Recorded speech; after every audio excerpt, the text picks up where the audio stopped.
up, vinyl community? Welcome, my friend Chris. Hey, nice to meet you. So last week I did a video like this with Nate from Au 33 Tours, and Chris, also someone I know from the store, reached out to me. He commented, and I said I'd love to do one with Chris as well. So thank you for doing this. It's a pleasure. I had a great time doing it, and I know Chris's mind is full of all types of music. So I was excited when he was willing to jump on and do this. So basically, just an intro like of my history with Chris. The first time I remember seeing you was at a record fair, the Montreal Record Fair, and this is before you worked at the store. And I was going through Nick's crates, and you popped over my shoulder, and right as I stopped on a John Coltrane Meditations record, and you just like popped up. You're like, "Ooh, are you gonna grab that?" And I was like, "Yeah." And you're like, "Oh," you were just like the disappointment. I have it now. It's good. Of course, but I just like had that memory. And then I saw you, I guess probably not that long after you started working at the shop. This was, I don't know, how long have you worked there for? I'm going to start my 5th year, I believe, at the store. Oh, So, yeah, maybe late 2015, I got there. It's hard to remember. It's been a while now, actually. yeah.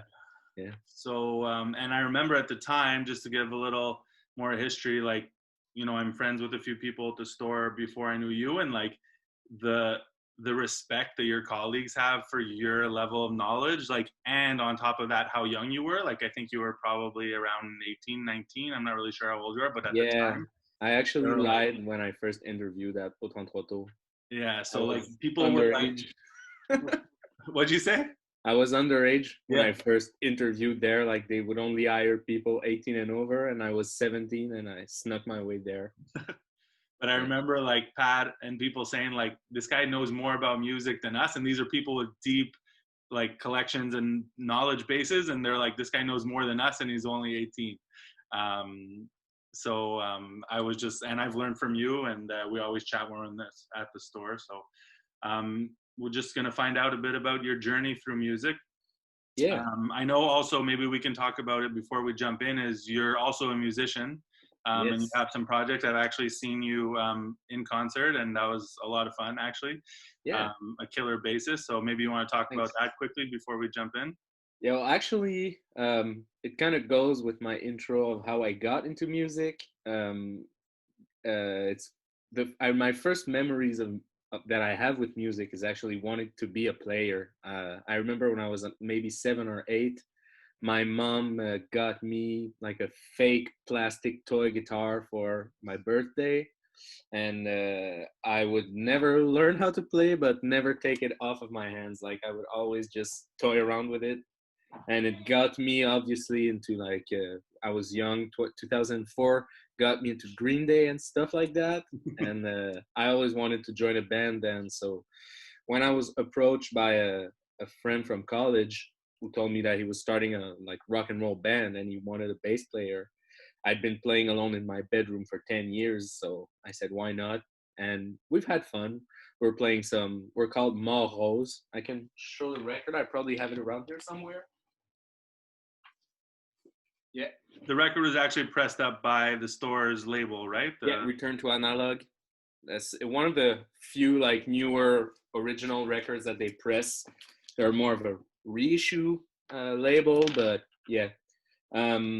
So yeah, it's really fun adventure. We've done some great shows. We opened up for Weezer at some point in front Oh, of 20,000 people. I didn't So know yeah, that. fun journey, fun experience with some of my best friends. So very Yeah. fun. And if people want to check it out, I mean, obviously you can get the record, but it's also on Apple Music and all streaming platforms, I'm assuming. I Yeah, remember yeah. seeing it. Spotify, Apple Music, Bandcamp, whatever. YouTube. Cool. Well, yeah. Yeah, and Return to Analog. I know a lot of people that watch my channel really like the RCI label, Mhm. and there's a lot. You guys have reissued a bunch of those. Oh yeah, So probably accessible for people to discover that music through that for sure. label, the reissue route. Because I mean, we can find those records in Canada, but they can be a little tricky to find Even elsewhere. for us. So I can imagine for people in other countries or across the globe. Yeah. Um, Cool. So, I mean, obviously your story goes with playing music, and when did the like, so your first was rock and roll, I guess, is what you were into? Yeah, exactly. Well, actually, fun story. I first was into like rap. I'm of the Eminem generation, Yeah. so that's one of the first artists that I really got into, like Eminem and the G Unit and the Bling era of hip hop, which I don't really listen to anymore. But I remember buying the Eminem Encore album, the deluxe edition, and there were a lot of pictures inside of Marshall Mathers just shooting people. And I was like 8 or 9, and it destroyed me. I couldn't believe that my idol was so violent because I didn't speak English back then, only French. So Yeah. I didn't understand the lyrics. And it was crazy to learn that he was so violent. I ripped all my posters to shred Really? and started listening to punk rock like the week after. So that got me to where I am today. Yeah. Throughout high school, I was mostly listening to alternative rock and stuff like that. Indie was a big indie craze of the late 2000s. And with that kind of indie culture came records. A lot of local labels like Constellation Records was almost easier to find the records than the CDs. So I mostly got into newer records that way. And also, there was a very small record store in my area in Ansic in Montreal called Le Rappel. It's very boutique, very small, only used, and the prices were and still are dirt cheap. That's kind of a place that the prices haven't inflated yet. And that's, I feel like I've never been there, but I feel like I came across it online at some point. That store still exists? It still I exists. think It's I've made a note of very like, I small need in to a go check basement. this place out, and I never did. But Yeah, it's in a small residential area. There's not a lot of record collectors there, so I don't know how he manages to keep the place living. But like I remember buying all my essential jazz and rock and roll records there for $5 to $10 back then. Sorry, so when was like back my then when first. you That's started probably buying? around And 2011. I okay. I would say. Um, the fun story: the first used record I had from like the '70s was from a girl that I had a crush on in Sec 2, which is that's probably grade 8, I believe, for people watching. Yeah. Um, I had a big crush on her, and I went to her place and wanted to impress her dad with my music tastes. And yeah, just a old box of old prog and fusion jazz records, the Weather Report and Genesis and stuff like that. And he just gave them to me, so that these were my first like old records that I ever acquired. My father and mother never uh, had records, so I didn't get any from them. I built my collection from the ground up myself. Yeah, So when since you maybe 2011, I would say. Yeah. got that box, your starter kit, let's call it, had you already like had a turntable and buying some new records and stuff, or that was? I had a small turntable, but it's a I wouldn't use that turntable anymore. Let's just Yeah. say. But yeah, I was young and didn't really know. I bought it at a pawn shop for like $25 with a used amp, and the needle was probably destroying a lot of those records because it was very old. And how, just like knowing what I know about your brain, music brain, and how much is in there, where, how did it like you're talking punk rock in high school, like where did your taste get so vast? Yeah, I can't recall like a precise year. I would say maybe in 2013, I started like discovering, like I said, post rock and some local labels and some local bands, and a lot of them had influences and stuff like that. And I was pretty much a loner at that part of my life, so I spent a lot of evenings just reading stuff online on Wikipedia and trying some random stuff on YouTube and trying to just get into newer things, and also maybe a desire to be different back then. I was too cool for school, in my opinion. Not really down to earth as I am now. But yeah, so that broadened my horizons. And obviously, going into record stores and starting to see all those cool album covers and stuff like that, and taking chances on a bunch of stuff that I would maybe have never listened to otherwise if it wasn't for the cheap price and the cool looking sleeve in the Yeah. record store. I mean, I know when you started working at the store, you already had a deep knowledge base, but obviously, how has the working in a record store like expanded or shaped or changed Well, your? I thought I knew about music before I started working there, but obviously, the more you know, the less you know.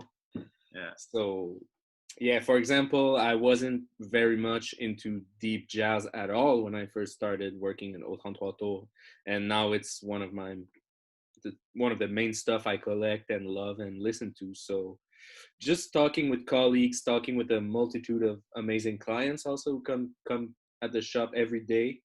I have a good memory. I think that's my strength. I don't know That's a lot, but I remember everything. So as soon as someone tells me about something, it sticks in my mind, and I'm just very curious. I love music. So yeah, my colleagues have taught me so much throughout the years. It's crazy how much I've learned from them. So yeah. definitely like I don't know you too well, but from what I do know, I would say you do have an amazing memory, especially for music. And that like I think you have a musical brain too, so it's like you actually for me music, like I'm not a musician, it's about feeling. I remember the feeling I got, but I'm not good at describing the technical parts of the music, but I know how it made me feel, and that's what I remember. um, so that's why it's hard for me to like describe a record if I haven't listened to it in a while. I know if I liked Mhm. it or not, but it's hard for me to remember. But I'm always amazed at like, wow, how much stuff you have in your brain. Yeah. Well, Impressive. for me, I also have a lot of to do with feelings, but I also read a lot. So a lot of no shame, honestly. A lot of what I say is stuff that I've read, and my memory is more so encyclopedic. You know, I'm very good at remembering years, remembering currents, remembering players, and stuff like that. So it's mostly a lot of information that I have acquired more so than like a deep knowledge of Mhm. technical stuff. I'm Remembering players is key for Yeah, jazz collecting. for sure, for sure. It's so fun. Like you feel like, oh, I've seen this guy and he plays with this guy, and it's like a big family tree of Yeah. players. Yeah, it's very fun. Cool. So what, like, let's talk about what your collection is made up of in terms of like Yeah, in general ballpark of how many, or just in terms of percentage, like talk about what the different genres you can show us, kind of how you have it organized. Some people have it differently set yeah. up. Well, actually, my collecting philosophy changed in the past years. I used to never sell records. So over the years, I've probably had over 3,000 records in my collection, but I've narrowed it down greatly in the past 2 or 3 years, especially since all those records that were very cheap 5 or 10 years ago are now worth 20, $25. It's hard not to want to sell them and make a quick profit, and stuff that's easy to find and I just won't listen to. So my focus has changed. Um, I like everything, so I do not collect everything. I mostly collect like jazz, spiritual jazz, free jazz, and like psychedelic rock. Like that's the main thing I got into a few years ago. I want to say not that long ago, 4 or 5 years ago, and now I'm crazy for that stuff. I try to collect everything that came out between '66 and '71 that has some slight, even very slight psych nods to it. I like some early hard rock. I like some garage rock. I like some early prog rock. So that's the bulk of my collection, really. If you want, I can show you Yeah, around. for sure. I've been seeing what you've been posting on Instagram while we've been locked Yeah, up, and a lot of psych and stuff I like. I just don't even know any of the stuff you're posting. I'm always like, damn. yeah, yeah. Well, what's so fun, in my opinion, about Psych, just before I go and show you, is that a lot of those bands they recorded 1 or 2 albums, between 66 and 69, and then they faded into obscurity. So it's very fascinating. It seems like a never-ending hole of just good stuff and obscure stuff. It's crazy how much in those 3 years, 4 years, 66, 67, 68, and 69, how just the amount of stuff that came out and just didn't last that long. It was a big craze. So that kind of interests me a lot. Yeah. So show So us what you got then. I don't know if you can have kind of a clear view right now. Yeah. So starting from the first row up to here, and all that's all rock. So classic rock, psych rock, prog rock, art rock, that's all there. So I have everything from, let's say, random pull. This is like a local garage classic, very nice fuzz sounds and stuff like that. Very energetic, very raw and aggressive. French Canadian garage. So I have stuff like that, but I also have I don't know, some Pearls Before Swine, some kind of folk psych stuff, more folkier, more like gypsy-ish, I guess. And I have everything from, I don't know, Captain Beefheart. So this is very much just the big rock section. You would find everything there, Grateful Dead, whatever it is, you'll find it there. Then down, this is not very clear. Okay, down here, so from here to here, just like Nathan, it's jazz, funk, and soul all together. Mostly jazz. I don't have a lot of funk and soul records, mostly because it's a universe that I'm yet to fully get into. It's very deep, very wide, and I honestly know nothing about it. So I try not to be like posing. Don't know anything about funk and soul. I like some of it, but yeah, it's mostly jazz. Mostly. Yeah, much of it. I mean, you see it at the shop. You're there, but I don't see a lot of funk and soul hit the bins. It's a lot of the generic cheap stuff will hit the bins. Yeah, it's not a lot. It's real.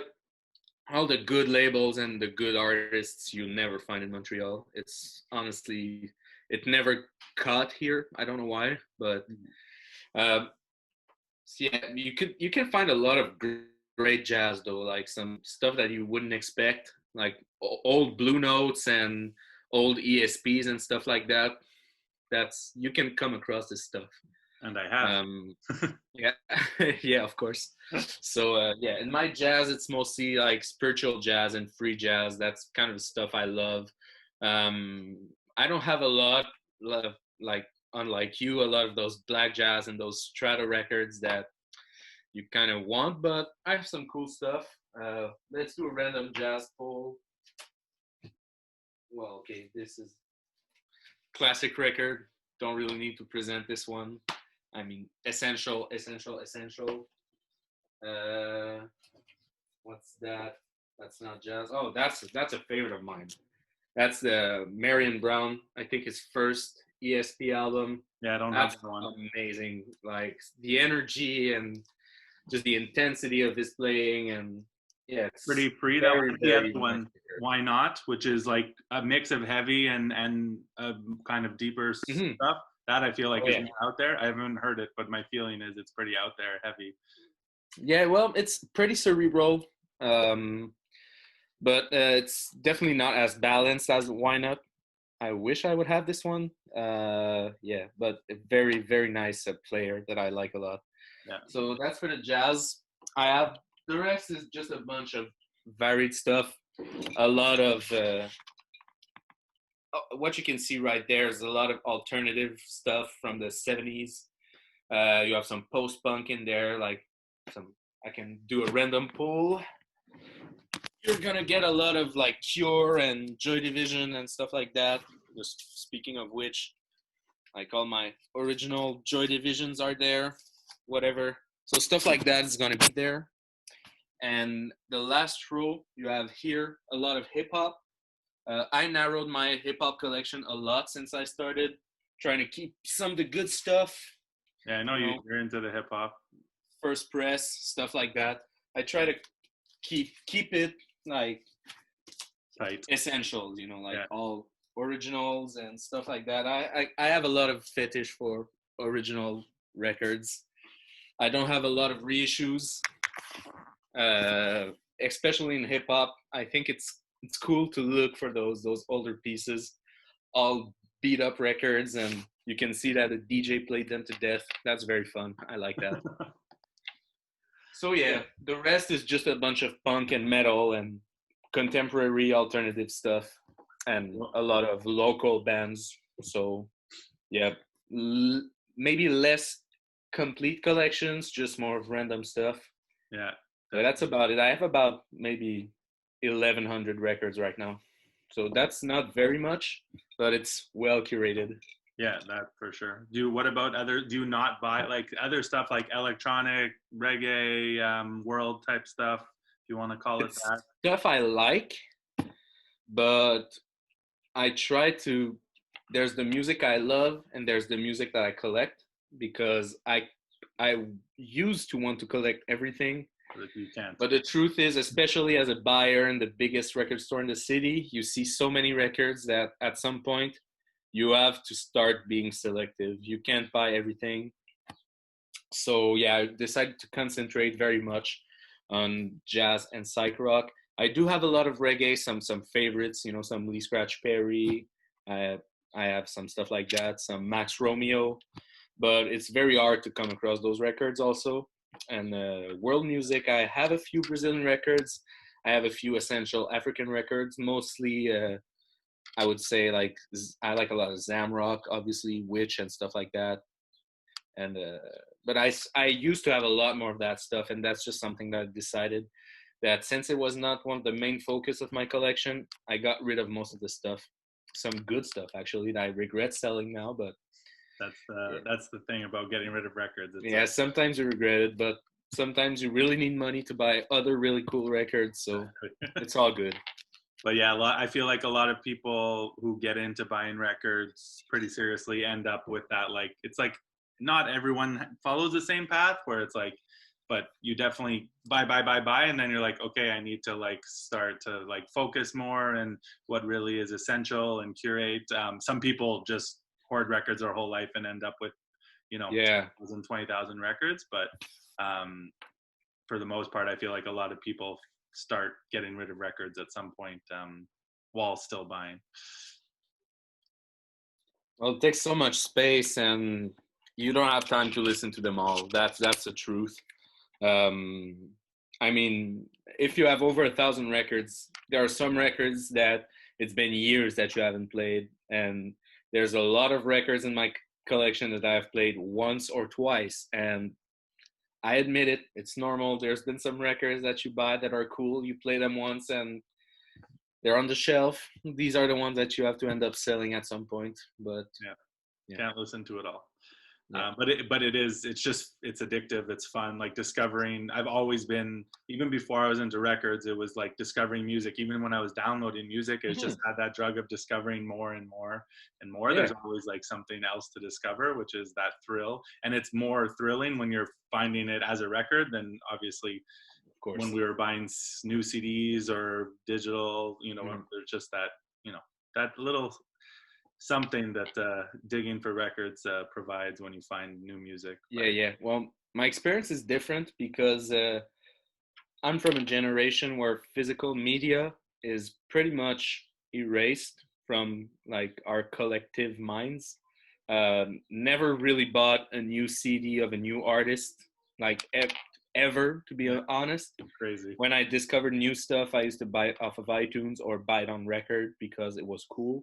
But so there's always been this choice for me of what to buy and what to just listen to, because even if you end up selling a record, if you've had it, if you've played it, you know it now. It's part of you. It's part of your story. So every record is good to own at some point. There's not like a record that if you've heard it, you haven't wasted your time. Like, that's how I feel. It's very nice to just discover and acquire and learn and resell. It's part of the fun. Yeah. all part of the game. It's been nice this time at home to like dig more into the collection, and Oh yeah. I'm at the shop pretty regularly, digging through the bins. And although I miss it, it's been nice to just like sit with what you have and let's pull out stuff that you haven't spun in a Oh while. yeah. Not that Most I got definitely. through all of it, but and not buy records. So yeah, it's been nice. Yeah, I've been listening to hundreds of records that I hadn't put the needle on in years, so Yeah. that was fun. Yeah, Cool. I and think you pulled a little stack to yeah, show. yeah. I know a lot of your viewers are maybe more into jazz and stuff, so most of my jazz collection is pretty essential stuff, pretty canonical. So I've tried to put a little bit of personal flavor in there. The first one I pulled is this one, Classic. the Nick Ayub Quintet. So I mostly pulled this one because it has such an amazing photograph of the city. So yeah, that's Good. okay. Now you can see. So yeah, a great kind of post-bop jazz, very like energetic, very virtuosic. Sometimes Nick Ayub is great, and it's just one of the few like very essential '60s jazz albums from Montreal. I'm not sure if it has a reputation like elsewhere, Yeah, it's but pretty. I would say so. It's one of the ones that is known. You know, it yeah, also that factor of like that now it's collectible. But I've seen people commenting and stuff. It's definitely sought after. Obviously, probably us from Montreal or even Toronto know of it more. But yeah, it's definitely. yeah, and it's very well recorded, which is like one of the like main aspects of this record that I love. It's so well recorded. Sounds very good. Where did you find that copy? I found it at the Goodwill of all places. Nice. There's a Goodwill store in front of Au 33 Tours where I work, and I used to go there almost every day. And yeah, I found that for I think $8. It So could that was a easily look steal. like nothing. That record, like just a Yeah, generic yeah. kind of. Well, there's many records in that series with like there's the Toronto scene and there's other which is not as good, No, honestly. there's Vancouver Um, too. I think no, there's three of them. I think. yeah, and the other ones are way easier and much less sought after than this one. So that was a lucky find, most definitely. Nice. Pristine shape. So very happy I about have a that. copy, but it's quite. The next one, I have a yeah. copy of that, but yeah, it doesn't sound great. Well, you'll find one someday, I'm sure. The next one I picked was actually introduced from Nate, the guy in your last video. It's maybe you all know it. Oh, Billy Galt, When Destiny Calls. That's like super deep spiritual jazz. Awesome vocals, like very modal stuff, low key. And there's actually a track on there that's kind of a tribute to John Coltrane. I don't remember the name of it. It's Mode for Train. It's actually just that, Mode for Train. And that's like one of the key essential tracks that got me into spiritual jazz. Great vocals. Can't remember the guy. Oh yeah, it's Joe Lee Wilson on vocals. So essential vocalist. Great record throughout. Great piano playing. I love that Initially record. came out on like a small record label from Denmark, I think. You probably have it. Yeah, well, I mean, I have it thanks to Nate.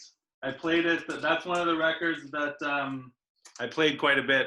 Like I had it out and I played it, 4 or 5 times in the past. Yeah, It's I on pulled it Steeple Chase because it's originally. on every rotation for me.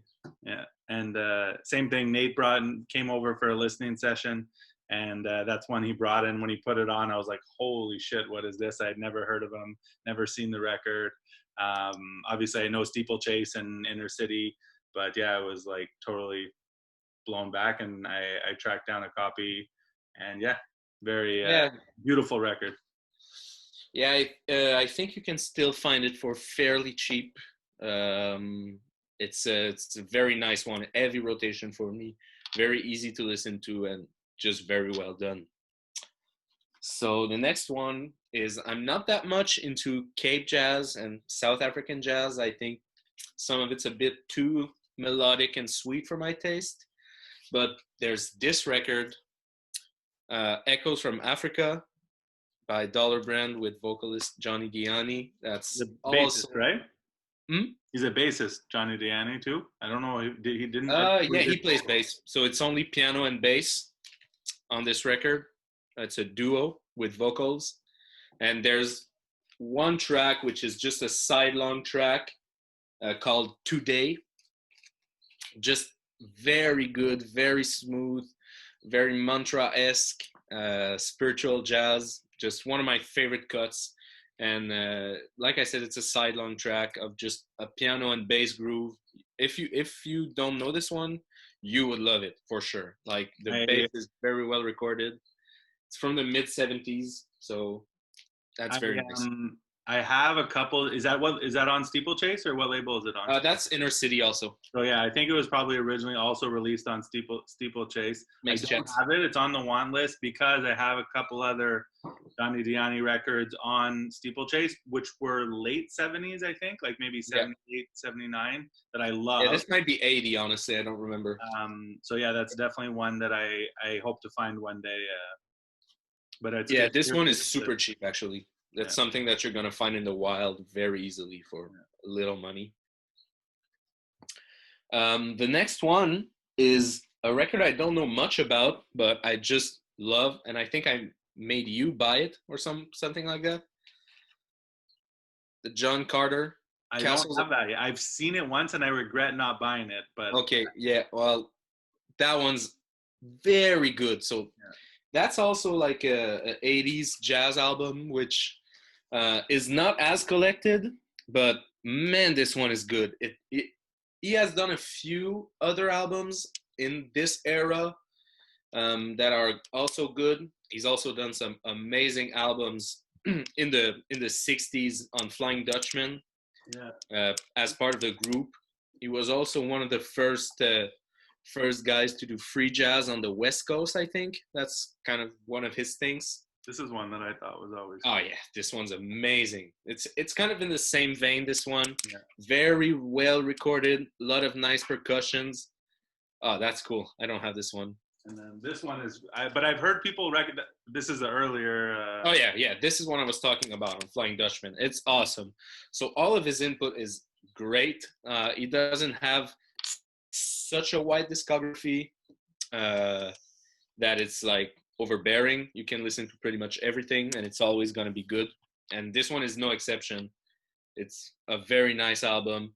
If you like a lot of this polyrhythmic kind of African influence jazz, can get pretty freaky sometimes, but the recording is amazing. And yeah, just a very good, energetic, fun, expressive jazz record, which is kind of what I'm looking for all the time. What I remember, I think I just quickly sampled it when I found it, and I was like, I wasn't in the mood for it, and I left it. And then when I went back, it was gone. But I know a few people have recommended that record over the years, so I'm kind of kicking myself. But I'll find it again. What label is it on? I don't remember. Gramavision? No, I can't. It's Gramavision, exactly. Good. So that's one that other workers at the shop have recommended to me. Yeah. Just it was cheap, $11 or $12, I think. So, I mean, it's up. At that price, it's easy to take a chance. Is it as late as 85 or 84? I feel like I have early 80s in mind. Maybe it's later than that. No, it's later than that. It says 86 on there. So that's what I remember. Yeah, so it's probably the latest jazz album I have in my whole collection, honestly. Yeah. Next one, we're kind of breaking up away from jazz. Do I have time for more? Yeah. I'm loving this. This is kind of more of a experimental folk album. Entourage. They were kind of a poly-artistic, multidisciplinary type of art group from the 70s on the West Coast. They have 2 albums on Folkways that are amazing. I think the full name of the group is the Entourage Music and Theater Ensemble. They have 2 albums on Folkways, and this is a compilation of studio sessions and unreleased stuff that came out on Tompkins Square a few years ago. And this is one of the most dreamy and enchanting records I've ever heard. Like a lot of kind of very beautiful guitar-driven folk with a lot of little quirks and kind of embellishments from various unexpected instruments, and there's kind of some droney undertones to it. It's very good. And Sounds good based on your description. Sounds something I would like, but I've never heard of it. Yeah, it's actually Nate who recommended this one to me also. Not surprised. That's right up his alley, and honestly, it doesn't leave the turntable often. It's an amazing late night album to listen to. It's very calm, but it also is very captivating. So that's kind of something that I love, something that's not too overbearing, not too intense, but that's also not like boring, that there's a lot of detail and a lot of attention. So that's one that I love very much. Yeah. Cool. I'll have to check that out. Yeah, for sure. And the 2 Folkways albums I wish I had, they're kind of impossible to find, but they've been reissued. So that's good. And the last album I wanted to showcase is I know a lot of people are very much into Axelrod, which is the same thing for me. I'm a big fan. I have a few original Axelrod records, but everyone knows about them. However, not a lot of people are as familiar with most of the stuff that he produced. Well, people know probably the Electric Prunes records that he produced that are amazing, and the few, I don't know, the Cannonball Adderley albums he produced or the David McCallum albums he produced are pretty famous for those samples and stuff. But here's one that we're not even certain that it was produced by Axelrod, but it definitely has that vibe. And he's listed as a thank you in the liner notes, and it's on Capitol Records in '69. So it would make sense that it's him. The Common People. It's of the people, by the people, for the people, from the common people.